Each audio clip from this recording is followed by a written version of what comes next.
Friday morning, 8:06. Welcome back to Wilmington's Morning News. You can text or call, be part of the program this morning at 910-763-4000. That's 910-763-4000. Well, there is a lot going on locally and nationally here this morning. One of the big stories yesterday coming out of Washington, D.C. was the Biden administration and their quote-unquote $6.9 trillion budget proposal. Joining us on the program this morning is Sean Themea. He's over at Young Americans for Liberty. And Sean, before we get into it, is it even accurate to call something like this a budget when it's spending money that you don't even have? Absolutely not. I mean, look, we're $30 trillion in debt. We're borrowing from China to pay Ukraine. And we expect the American people to believe that a guy who's been in government for 50 years is going to actually fix something? No. And, young people, we talk to college students all the time.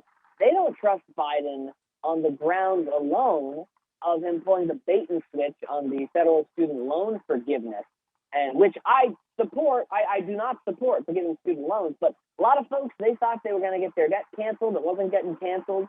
So how the heck does Biden expect to convince the American public and young people that he's got a budget that's going to save everything? I mean, it's not happening. No one's buying it. No, and you can tell right away, and by the indications, obviously, with the Republicans holding control of the House, this thing is dead on arrival. But to me, it's more of a gaslighting for some of the more progressives in the Democrat Party that feel that Biden hasn't lived up to his expectations. You think there's any portion of that that's relevant here? Yeah, I think you see the progressives, not so much the squad. The squad is a lot of bark and no bite. They end up voting with Biden and Pelosi most of the time. But you're seeing a lot of grassroots groups, push Biden from the left to try and get what they want. But at the end of the day, nobody is happy with Joe Biden right now. No one cares or believes that he's got a budget that's going to restore America. But I'll lay it out for him simply, right? And I'm not a smart guy, but here's some quick math. In 2021, the IRS took in $4 trillion from Americans they stole through taxation. And then the government went and spent $7 trillion, right? So all you got to do is spend less than you take in. We don't have a taxation problem in this country. We've got a spending problem. And I don't want to hear a word from Biden about what he's got planned, or any other politician for that matter, McConnell, Pelosi, George Santos even. Just tell me you're going to cut the spending. But they won't do that because they've got their lobbyists, they've got their pet projects. The government is a big club and we're not in it.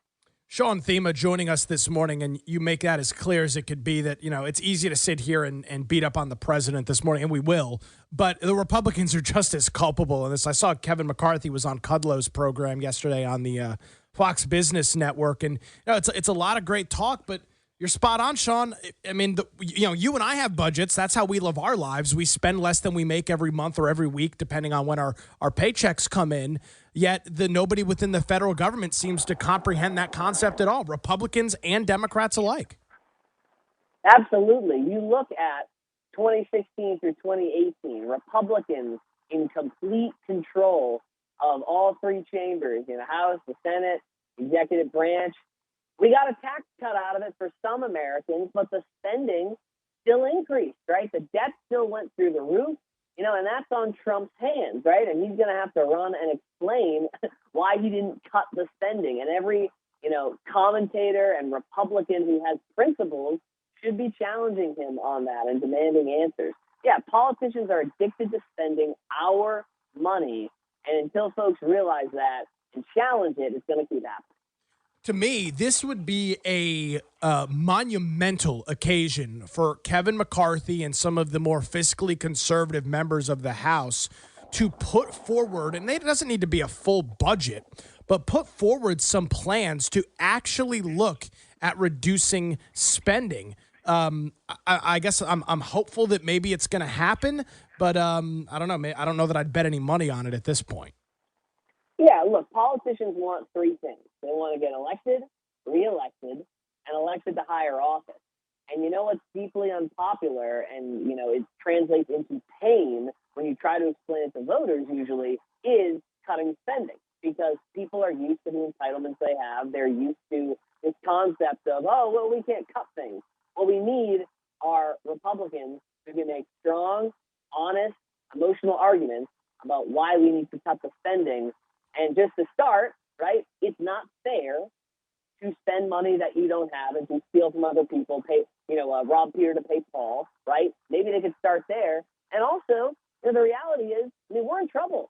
Again, we're borrowing from China to pay Ukraine and not support the American people, right? We're headed off a fiscal cliff. I think it's time some Republicans, stake their political capital and sound the alarm and say, this country's going to be in big trouble if we keep up the spending, and I'm going to stand against people suffering from this unnecessary spending. But, we'll see if anybody has the fortitude to do that in the coming days. Sean Themea with Young Americans for Liberty joins us here on Wilmington's Morning News. Yeah, I heard Biden yesterday after the reveal of this. He was over, I think it was in Philadelphia or somewhere in Pennsylvania, talking about how, we need to do some of these things to catch up on inflation and get that squared away. And as I was sitting there, and I'll quote you, Sean, I'm not a smart guy either, but as I was sitting there and listening to it, the reason we're in this mess with this inflation is because the federal government continues to print money indiscriminately and spend more than they have. Yet this entire $6.9 trillion with a T dollar budget does the exact same thing, does it not? Absolutely. And to quote you as well, it's gaslighting at its finest. And unfortunately, with everything going on, a lot of folks have short-term memories. I mean, we got to be reminded of some basic facts that 80% of all dollars that have ever been in circulation were printed in the last 3 years. And guess what? Trump owns that. Trump let them print the money during the initial pandemic shutdown. So he owns that inflation, as well as Biden, who has continued this poor practice of printing money and inflating the cost of everything. 6.9 trillion is 6.9 too much. I mean, we've got to cut the spending. We're spending money we don't have, and we're spending it on some pretty bad things, right? You look at where this money actually goes. It hardly ever actually goes to uplifting and supporting Americans, right? It goes to Ukraine. It goes to these ridiculous pork projects that Rand Paul covers every year during his Festivus report, like, spending money to assess $600 million to see if squirrels can run on the treadmill fast. I mean, it's ridiculous. And then when it does go to Americans, right, in these so-called entitlement programs, they're executed so poorly for our most vulnerable people. So we cannot trust the government to spend our money effectively on the right things. And when they try to spend it on some semblance of the right things, the product is terrible because there's no incentive for them to be good. This is all to say, cut the spending, cut the taxes, get the government the heck out of the way, and then maybe we'll have some kind of solution. But in order to do that, you've got to threaten the political class's, electoral future. And that comes from a grassroots revolution of people standing up and saying, hell no, like we saw with the Tea Party about a decade ago. If we could tap into that energy again, we might be in good shape. I think the most egregious thing under this budget, and I use that term very loosely, I'm calling it the Biden spending plan, is this corporate tax increase. Under the proposal from Biden, it's currently at about 21% right now. It would increase that to nearly 28%. And, Sean, I think it's pretty safe to say that if businesses are going to have to pay that increase in corporate taxes, well, they're going to either pass that along to the consumers or cut the employees that they have or the benefits that they have pretty significantly to make up that deficit. They're going to have to. And, you talk about corporate tax increases. Democrats love to demonize corporations. Well, what are corporations and companies made up of, right? People, and people who create jobs. If sin taxes, you're trying to tax cigarettes or tax soda to disincentivize people from buying those products, like the Democrats and Bloomberg love to do, what's the corporate tax rate going to do, right? Disincentivize production, disincentivize growth. And, these are big economic terms for folks. What does this mean? It means people won't get hired. If people don't get hired, we can't produce products and services that increase people's quality of life.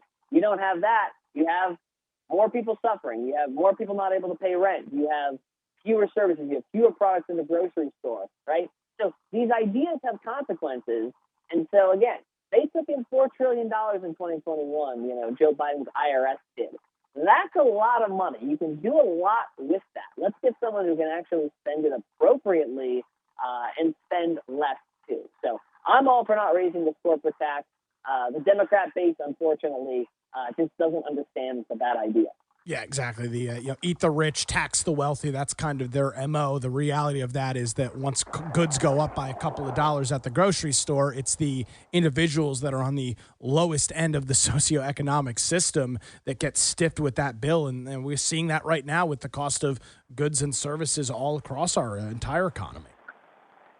Absolutely. And Republicans can learn a thing or two for you, right? You see, people like J.D. Vance starting to step up and deliver this message a little more strongly. But at the end of the day, right, these policies hurt the most vulnerable people in our society. They hurt the working class. They hurt the blue-collar America.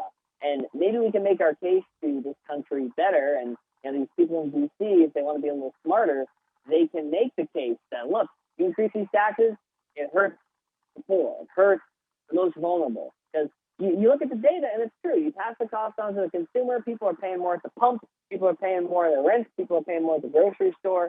So maybe that will actually get us somewhere. But, again, people don't like to take risks when they're elected because that might hurt their chance of reelection. And, if they don't get reelected again, they can't make $174,000 in Congress plus all the lobbying extra money that they get and all the, special sponsorships. So, God forbid someone actually trying to stand up for the American people. Sean, tell us about Young Americans for Liberty. Young Americans for Liberty, we're out there on college campuses.